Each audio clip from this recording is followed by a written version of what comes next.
예배하지 않는 그곳에서 주를 예배하리라. 아무도 찬양하지 않는 마가복음 9장 33절에서 37절까지는 말씀입니다. 가버나움에 이르러 집에 계실새 제자들에게 물으시되 너희가 길에서 서로 토론한 것이 무엇이냐 하시되 그들이 잠잠하니 이는 길에서 서로 누가 크냐 하고 쟁론하였습니다. 예수께서 앉으사 12 제자를 불러서 이르시되 누구든지 첫째가 되고자 하면 무사람의 끝이 되며 무사람을 섬기는 자가 되어야 하리라 하시고 어린아이 하나를 데려다가 그들 가운데 세우시고 앉으시며 제자들에게 이르시되 누구든지 내 이름으로 이런 아이 하나를 영접하면 곧 나를 영접하며 누구든지 나를 영접하면 나를 영접함이 아니요 나를 보내신 이를 영접함이니라. 아멘. 오늘 말씀의 제목은 여러분 잘 아시다시피 누가 크냐입니다. 오늘 본문 말씀도 여러분들 잘 알고 계시는 내용입니다.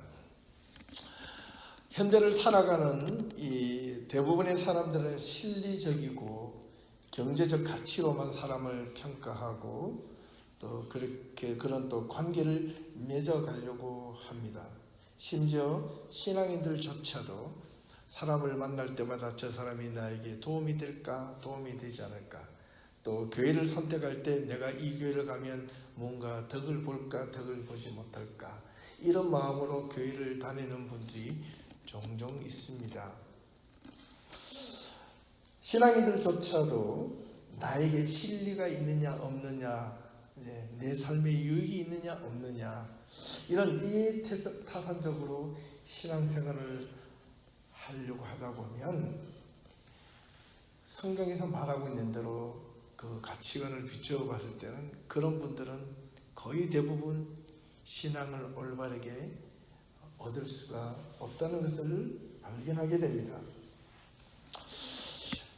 왜 그런가 하니 신앙 자체가 문제가 아니라 우리가 살고 있는 이 현대사회가 특별히 개인주의가 평배해지고 또는 공동체 의식과 또 분명한 진리에 대한 가치, 명분, 그리고 신앙의 본질과는 상관없는 그런 여러 가지 외부적인 요소, 말하자면 개인주의나 물질만능주의가 그 속에서 우리가 매몰되어 살아가고 있는 것이 주류이기 때문에 나 자신도 모르게 그런 어떤 시대적 흐름에 휩싸이고 내몰려지고 있는 것이 아닌가, 우리가 한번 돌아볼 수 있는 시간이 되었으면 좋겠습니다.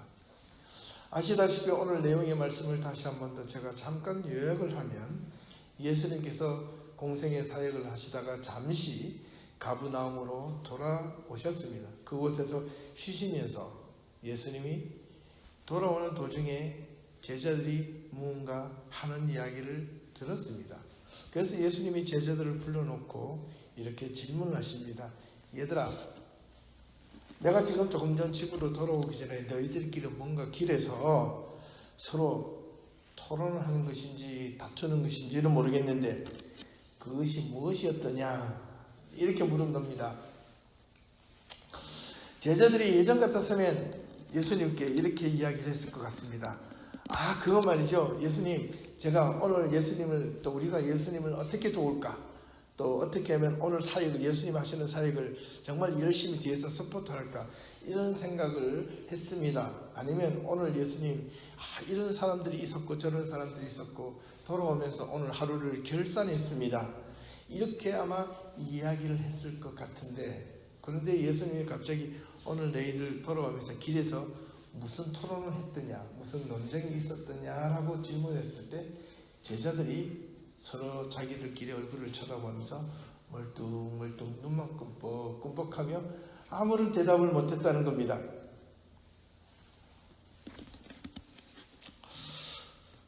그래서 예수님께서 다시 12 제자들을 불러놓고 이렇게 말씀하셨습니다. 누가 진정 큰 자이더냐? 혹시 너희들이 서로 누가 큰 자냐고 다툰 것은 아니더냐? 이렇게 질문하셨던 겁니다. 이 소리를 예수님이 아마 돌아오면서 들으셨던 것 같아요. 그래서 제자들이 서로 움찔했는지 말문을 막힌 듯이 서로 멀뚱멀뚱 쳐다만 보고 있었다는 겁니다.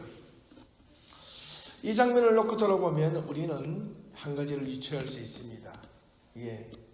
서로 누가 큰 자냐고 서로 다투었다. 그것은 분명 어떻게 경쟁의식에 사로잡혀 있다고 볼 수가 있습니다. 예수님 한 분을 놓고 예수님 주변에 하나는 좌, 하나는 우, 내가 앞서거니 뒤서거니 하려고 하는 그런 마음, 그런 경쟁의식이 있었다는 겁니다. 그것 때문에 예수님과 함께 집으로 돌아올 때 12 제자들이 서로 싸웠다는 겁니다. 요즘 말로 하면 이렇습니다. 누가 더 선임이냐? 누가 컸느냐? 성경에 보면 누가 크냐라고 이렇게 번역을 해놨지만은 원어적으로 봤을 때는 크다 작다가 아니고 누가 첫 번째 사람이냐, 누가 선임이냐, 누가 우선권이 있느냐, 누가 먼저냐, 이런 뜻입니다. 12명의 사람들 중에 쉽게 말하면 지금 서열 싸움을 하고 있는 겁니다.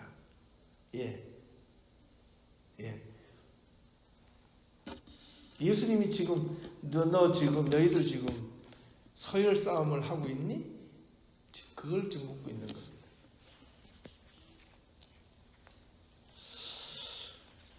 아마 예수님이 그 모습을 보셨을 때 제자들이 왜 서열 싸움을 하고 있었을까라고 성경을 앞뒤를 곰곰이 이렇게 분석을 해보니 아마 이랬던 것 같아요.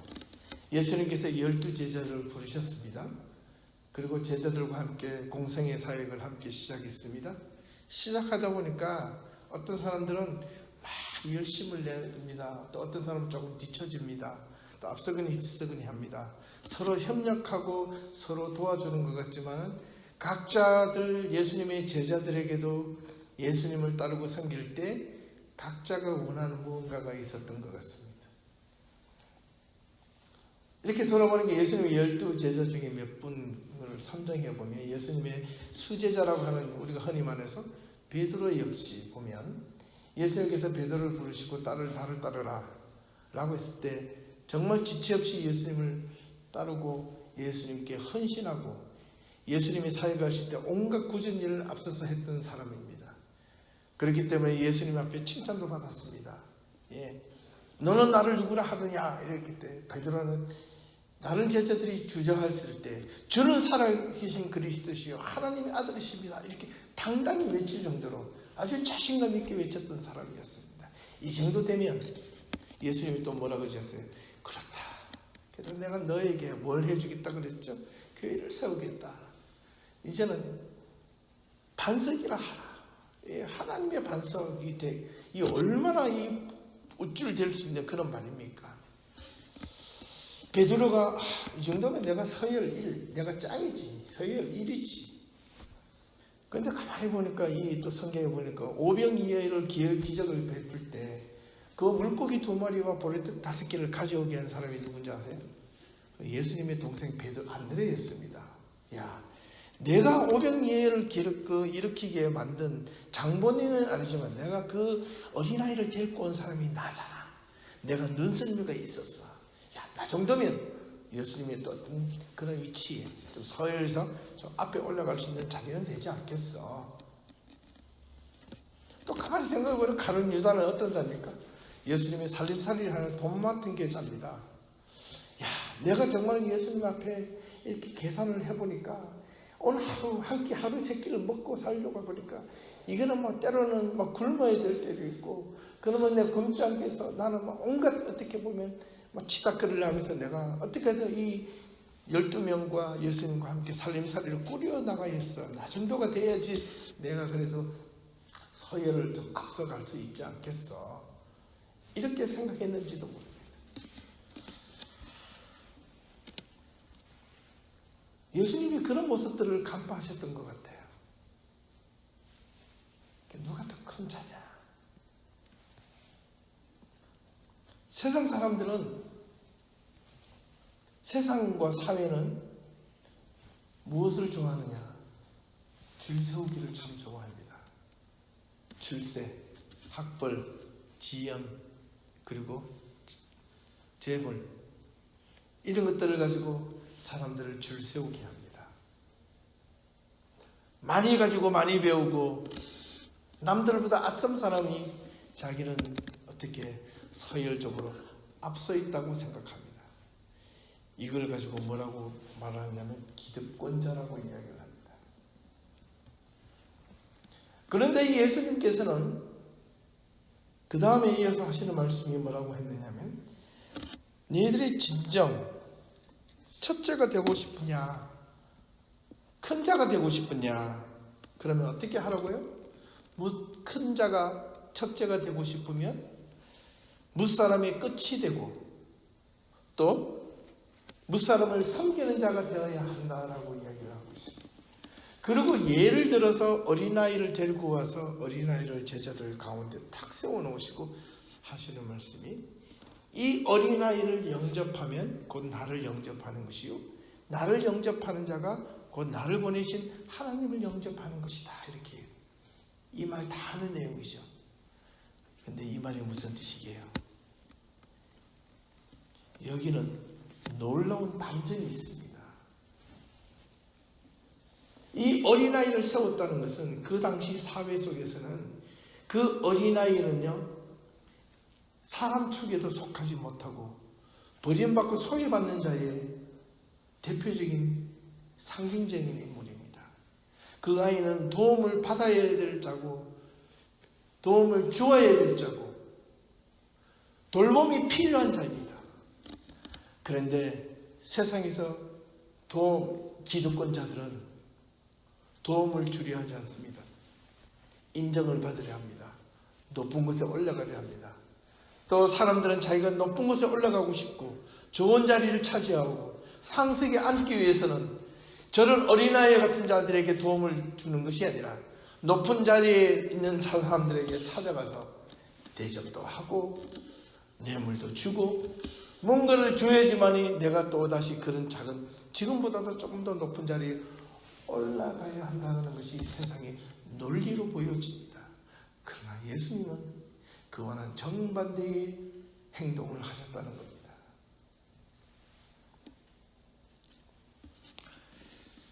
우리가 살고 있는 지금 이 현대 사회 속에서 2000년 전에 예수님께서 사셨던 그 사회적 환경이나 구조적인 모습을 돌아보면 지금도 크게 다를 바가 없습니다. 그렇지 않습니까? 내가 누군가로부터 남들보다 앞서가려면 남을 짓밟아야 하고, 남보다 올라서려면 남이 나에게 도움을 받는 것도 또 물리쳐야 되고, 내가 내 것을 하기 위해서 남의 손길이 필요한 내 손길을 내가 거절하는 것이 오늘의 사회입니다.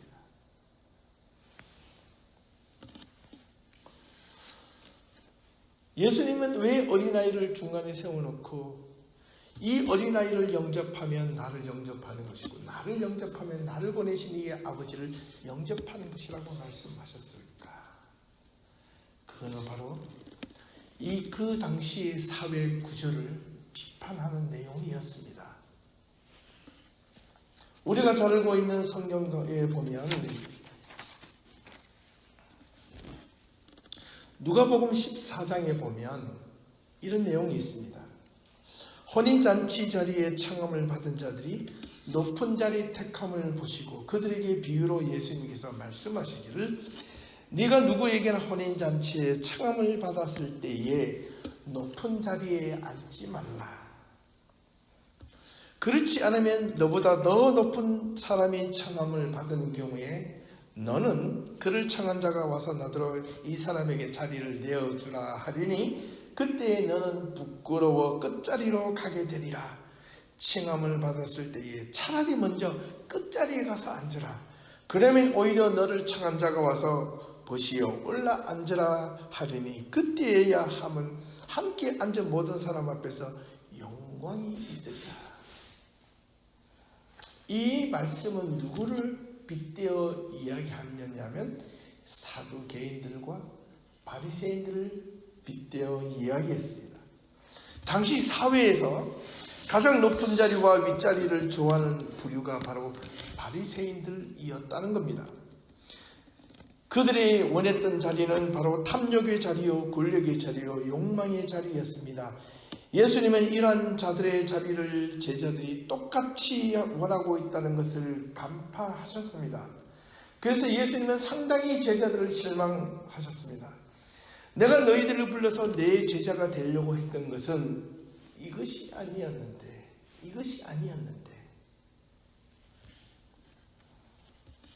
지금 우리가 이 자리에 앉아서 예배를 드릴 때 혹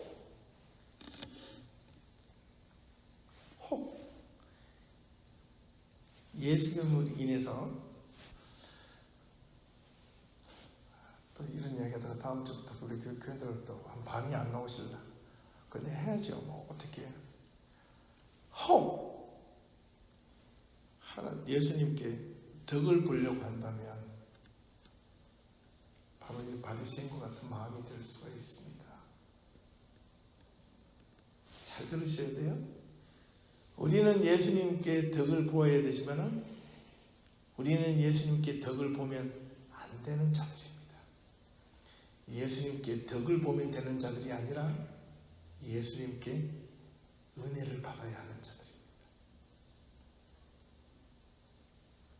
예수님으로부터 뭔가 내 삶에 반전을 일으키려고 하는 자들이 아니라 내 삶을 통하여 하나님의 뜻이 이루어지는 삶이 되도록 이 자리에 앉으셔야 된다는 겁니다. 예수님이 어린아이를 앞에 놓고 말씀하실 때 제자들의 모습을 통해서 바리새인들을 본 겁니다. 예수님의 뜻과 하나님의 뜻과는 정반대의 삶을 살아가고 있는 바리새인들, 그들은 누구입니까? 그 당시 세상의 그 누구보다도 신앙적으로 철저하고 스스로 자부하던 자들이었습니다.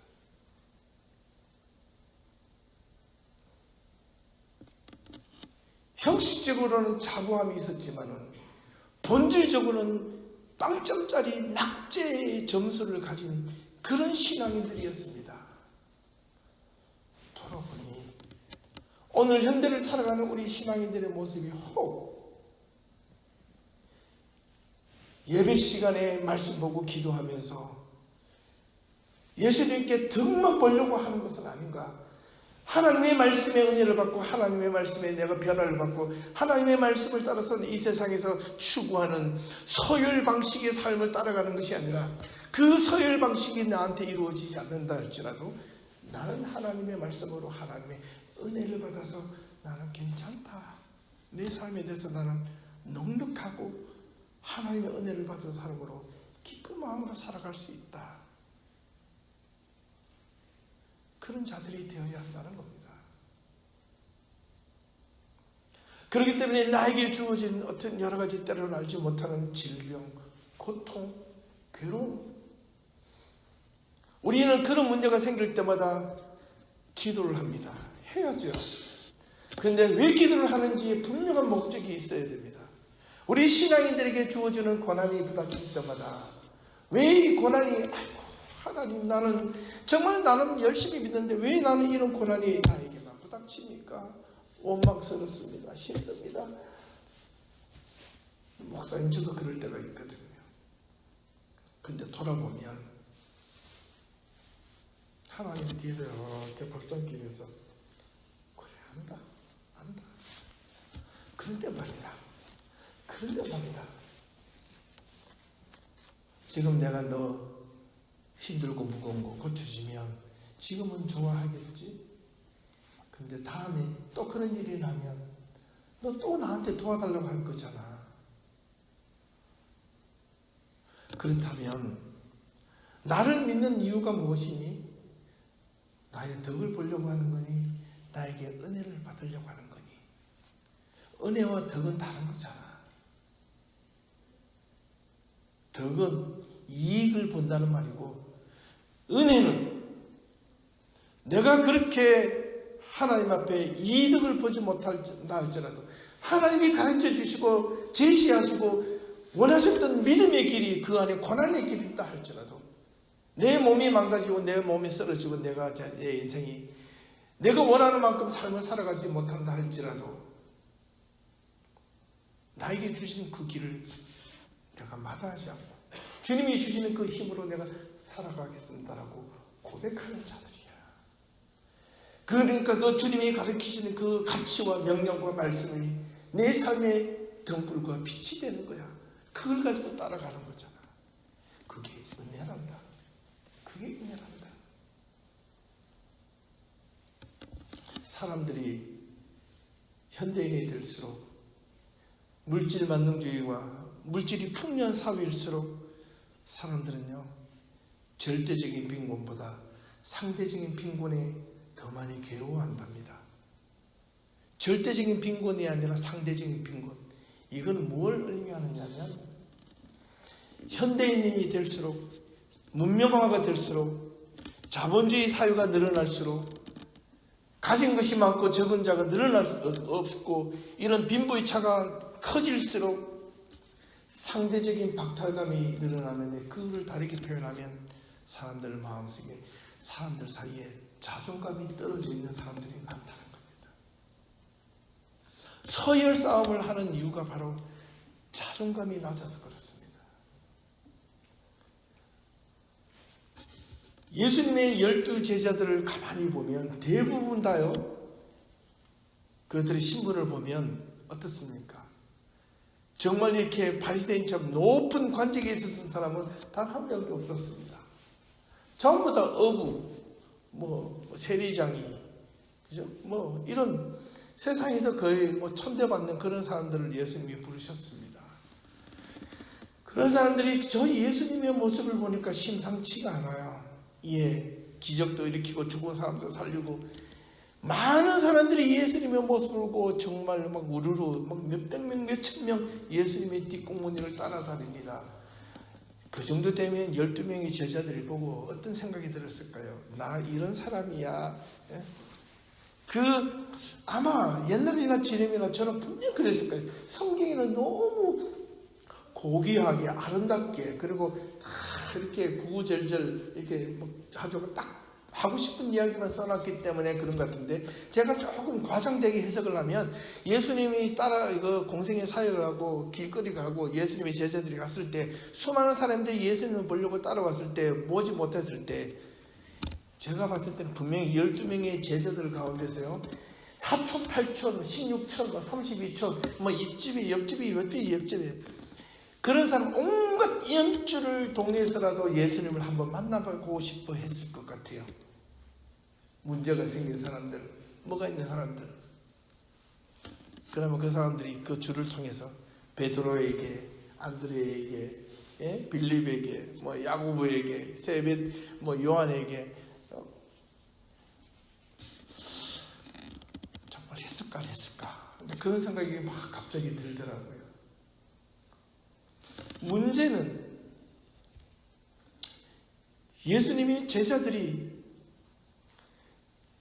예수님이 부르신 이유와 목적, 예수님이 그들을 불러서 예수님의 제자가 되게 하시고 그리스도인이 되게 하시고 하나님을 따르는 종이 되게 하셨을 때 예수님의 의도와는 너무나 다른 그런 모습을 취하자 예수님이 실망을 하셨습니다.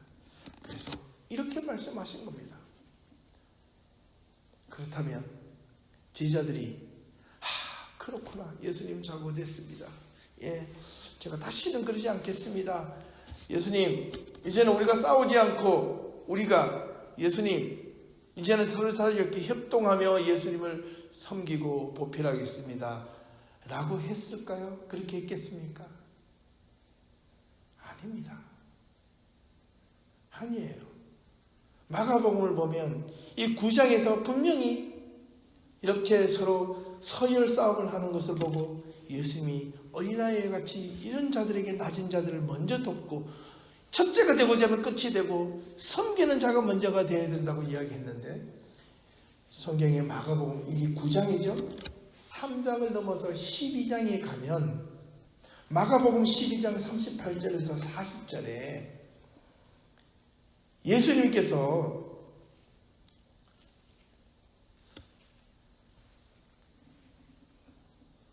이런 이야기를 하고 있습니다. 누가? 세베대의 아들, 세베대의 두 아들 야고보와 요한이 예수님께 찾아와서 주의 나라가 임할 때 하나는 좌편에 하나는 우편에 내가 그렇게 앉게 해주십시오라고 이야기했을 때 그 이야기를 들은 제자들이 어떻게 했더라? 화를 냈더라. 예수님이 너희들 그렇게 하면 안 돼. 진짜 첫째가 되고 싶으면 섬기는 자가 되고 끝자리에 가는 자가 되어야 돼. 알았지? 라고 당부의 말씀하시며 했음에도 불구하고 얼마 되지 않아서 세베대의 두 아들이 예수님 앞에 나아가서 그런 이야기를 한 겁니다. 그 모습을 본 제자들이, 나머지 제자들이 화가 났습니다. 그래, 너희들끼리 다 해먹어라. 그렇게 이야기를 했다는 겁니다. 왜냐하면 세베대가 예수님의 어머니 마리아와 친척 관계를 하는 거예요. 인맥, 혈맥, 학연지연 다 동원해서 내가 웬만하면 주의 나라가 임할 때 좌편 우편 그 모습을 보는 나머지 제자들이 견딜 수 없었던 겁니다. 이것이 예수님이 원하셨던 방법인가? 이것이 예수님이 정말 사람들을 불러 모으시고 예수님이 원하고자 하셨던 사역의 방법이었는가? 그것이 아니었다는 겁니다. 그렇다면 앞서 말씀드린 대로 왜 사람들은 이렇게 서열에 경쟁의식에 그렇게 사로잡히며 살아가고 있는 것인가? 세 가지 단어를 지금 말씀드리겠는데 이 세 가지 단어에 대해서 의미를 분명하게 이해하지 못했기 때문입니다. 첫 번째는 서열과 경쟁의식이 강한 사람일수록 자존감이 낮은 사람입니다. 자존감은 낮은데 뭐가 강한 사람인 줄 아세요? 자존심이 강한 사람들이에요. 자존심은 강한데 또는 또 세 번째 자신감은 결여된 사람입니다. 예수님이 어린아이를 세워놓고 끝자가 되고 이런 아이를 도우라 했을 때 내가 출세하고 내가 서열로 높은 곳에 올라가기 위해서는 이 아이가 내에게 도움이 전혀 되지 않는데 내가 왜 이 아이를 도와야 돼? 라고 생각했을지도 모릅니다. 사회적 풍습과 관념으로는. 그런데 예수님은 어떻게 했냐면 지금 이 세 가지 자존감과 자존심과 자신감을 세 개를 놓고 보았을 때 자존감이 높은 사람일수록 자신감은 있어 하는 사람. 자존감이라는 말은 내가 나를 인정할 줄 알고 내가 주어진 형편에서 나를 존중하게 여길 줄 알고 내가 어떤 형편에 있든지 간에 내가 나 스스로를 먼저 긍정적으로 생각할 줄 아는 사람은 자존감이 있는 사람이다. 그런 사람에게 아무리 옆에서 무시를 해도 그 사람은요 그냥 그냥 웃고 맙니다. 그런데 자존감이 낮아지면요 자존감이 낮는데 자존심이 강한 사람은 말 한마디라도 날카로워서 상대방을 공격을 해요. 왜? 자기가 상처를 받기 싫어서. 내가 높은 자리에 올라가야지만 남들이 나를 인정해 줄 것 같거든요. 낮은 자리에 있으면요 견딜 수 없습니다. 예. 그렇기 때문에 남들한테 인정받기 위해서 조금이라도 남들한테 내가 약점을 보여주고 싶어 하지 않습니다. 그런 사람은 자존감이 낮은 사람이에요. 그런 사람들은 자존심이 너무 강해서 자기에게 조금만이라도 뭔가가 탁 찔고 들어오면 화짝거리고요. 싫어. 말 한마디도 따뜻하게 하지 못하는 사람이에요. 그런 사람들은 상처가 많은 사람들이에요. 너무나 많은 상처가 있기 때문에 그 상처를 더 이상 받고 싶지 않아서 일이 펜스를 치는 거예요. 그러나 자존감이 높은 사람들은, 자존감이 있는 사람들은, 자신감이 있는 사람들은 내가 밑바닥에 내려갈지라도 나는 다시 일어설 수 있어. 나는 할 수 있어. 나는 괜찮은 사람이야. 너는 밑바닥에 있어도 너는 하나님의 사람이야. 너는 하나님의 일꾼이야. 네가 많고 적고가 너에게 중요하지 않아. 너의 가치는 너의 가치라서 하나님께서 너를 인정하고 있어 라고 그 하나님의 주신 은혜와 말씀이 가득 충만하게 채워져 있는 자들에게는 신앙의 자존감이 높은 사람이에요.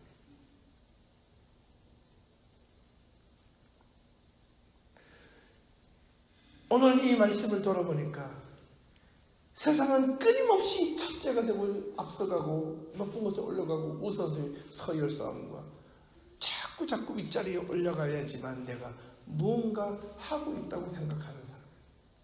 그러나 성경은, 예수님은 얘들아 그것 가지고 천국 가는 게 아니란다. 그것 가지고 은혜 받는 것 더더욱 아니란다. 하나님의 말씀으로 은혜를 받고 싶으냐? 자존감을 높여라. 신앙 안에서 자존감을 높여라. 믿음 안에서 자신감을 가져라. 믿음 안에 자존심을 세우지 말고 자존감을 가져라. 교회 안에서 함께 협력하고 잘 되는 교회에는 자존감이 높은 교회입니다. 성도들 간의 교회 이름이 빛날 수 있도록 그 교회를 자랑하는 교회이고, 빛나가게 자랑하는 것이 아니라 이 교회에 다니고 있다는 것을 자랑스럽게 하는 교회라면, 자존심이 많은 교회는 교회에 딱 들어오자마자 뭐부터 하느냐면 사람이 있네 없네? 이것밖에 안 돼? 목사는 어느 학교 출신이야? 우리 장로님은 뭘 공부했어? 무슨 일을 좀 하고 계셔? 우리 교인의 성도들이 구성원들은 어떤 분들이야? 여기 커뮤니티가 어때? 좀 높아 좋아? 질적으로 좀 높아 낮아? 그런 교회는 자존감이 있는 교회가 아니라 자존심만 있는 교회입니다. 우리 예배교회는 어떤 교회가 되어야 합니까? 예수님 보시기에 어떤 큰 교회가 되어야 합니까? 어떤 모습으로 첫째가 되어야 하는 교회인지 오늘 말씀을 통해서 우리 스스로를 한번 돌아볼 수 있으면 참 좋겠습니다. 왜 사람들은 자꾸만 높아지려고 할까? 그죠? 이유는 분명합니다. 자존감이 낮아서 그렇습니다. 자존감을 높일 수 있는 유일한 방법은 내가 내 자신이, 우리 믿음의 성도들이 하나님의 은혜 안에서 하나님의 말씀으로 내 자신의 마음의 밭을 갈아엎는 것밖에 없습니다. 내 마음에 갇혀져 있는, 나도 모르게 숨겨져 있는 낮아진 자존감을 다시 일으키고 내 안에 가득 차 있는 자존심을 무너뜨리는 방법이 예수님 앞에서 다시 내가 믿음의 자존감을 세워나가는 교회입니다. 그런 성도들이 1명, 2명, 3명, 4명 늘어나는 교회는 분명 그 교회는 하나님이 보시기에 진짜 첫째 가는 교회가 될 줄로 믿습니다. 사랑하는 성도 여러분, 여러분의 삶이 힘들다, 힘들지 않다, 그게 너무 개의치 마십시오. 모든 사람들은 다 힘듭니다. 힘들어요. 겉보기는 저 사람은 왜 행복하게만 보여라고 할지라도 그 이면을 들여다보면 그 안에 고생 없고 상처 없고 뭔가 문제 없는 사람 단 한 사람도 없습니다. 어떤 사람은 질병의 관계로 문제가 기도하는 사람이 있고, 어떤 사람은 생애 어떤 직장의 문제를 가지고, 어떤 사람은 관계의 문제 때문에 수만 가지의 문제를 가지고 모든 사람들은 이 세상이 끝날 때까지 그 문제로부터 단 한 치도 벗어나지 못할 것입니다. 그러나 문제는, 그러나 우리 앞에 산적해 있는 문제들을 어떻게, 무엇을 가지고 그것을 해결해 가느냐에 따라서 우리가 하나님 앞에서 우리의 믿음의 자존감을 높이느냐 떨어뜨리냐, 거기에 결정될 것입니다. 우리 예배교회, 우리 교회가 살려면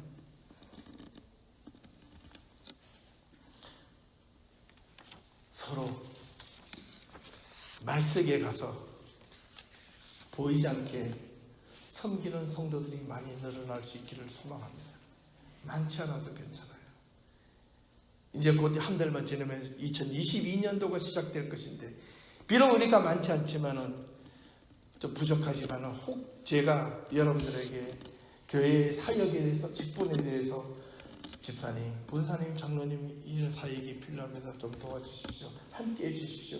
교회를 위해서 함께해 주십시오라고 부탁을 드리면, 제가 부탁드리기 전에 여러분들이 먼저 좀 와서 목사님, 제가 무엇을 하면 될까요? 어떤 일을 하면 될까요? 제가 할 수 있는 일은 이런 것입니다.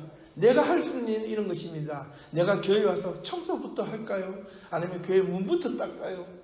아니면 내가 뭘 해야 될지 나에게 어떤 일이든 맡겨주십시오. 그러면 저는 너무 행복할 것 같은데, 그러면 나도 이렇게 기분 좋은데 이 교회를 정말 하나님이 세우셨다면, 하나님이 몸된 교회라면 하나님은 보시기에 얼마나 이 교회가 아름답고 기뻐하실까. 그런 교회라면 진짜 믿음의 공동체, 진정한 공동체, 행복한 공동체가 되지 않을까, 그런 생각이 듭니다. 우리 마지막으로 이혜인 집사님께서 이제 새로운 정 반주자가 되셨는데, 제가 참 마음을 벌벌벌 속으로 떨면서 또 우리 또 다른 집사님께 부탁도 드리고, 그런데 저하고 통화할 때 너무나 해맑게, 목사님 언제든지 어려운 거 있으면 부탁하세요. 말씀해 주세요. 제가 할게요. 그랬죠? 또 안 그럴 다음에 어떨지 모르겠지만 그 마음의 속에서 제가 참 감사했습니다. 그래서 어제 저녁에도 카톡을 보냈어요. 집사님, 내일 교회부터 정반주자 시작하는데 정말 사명감을 가지고 잘 감당해 주세요. 제가 뒤에서 기도하겠습니다. 이렇게 카톡을 보내드렸어요. 사랑하는 성도 여러분, 누가 크냐 작으냐가 중요한 것이 아니고, 누가 하나님 앞에서 의미 있게 내가 내 자존감 있게 내 삶을 하나님 앞에 온전하게 드리냐에, 거기에 따라서 하나님은 우리를 지켜주시고 돌보시고 우리에게 은혜를 주실 줄로 믿습니다. 그러나 우리 예배교회 성도님들이 다 될 수 있기를 주님의 이름으로 축원합니다. 함께 기도하겠습니다. 하나님 아버지, 감사합니다.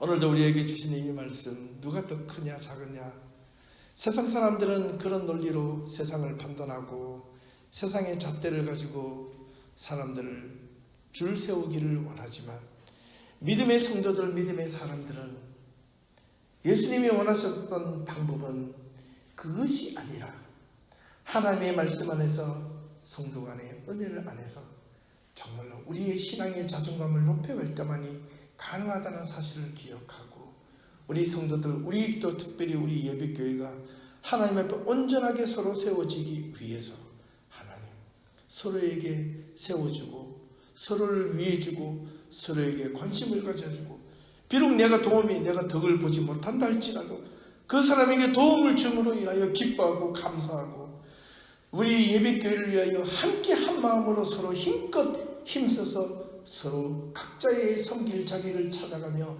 하나님과 함께 한 마음이 되어가는 그런 거룩한 공동체가 될 수 있도록 하나님 도와주시옵소서.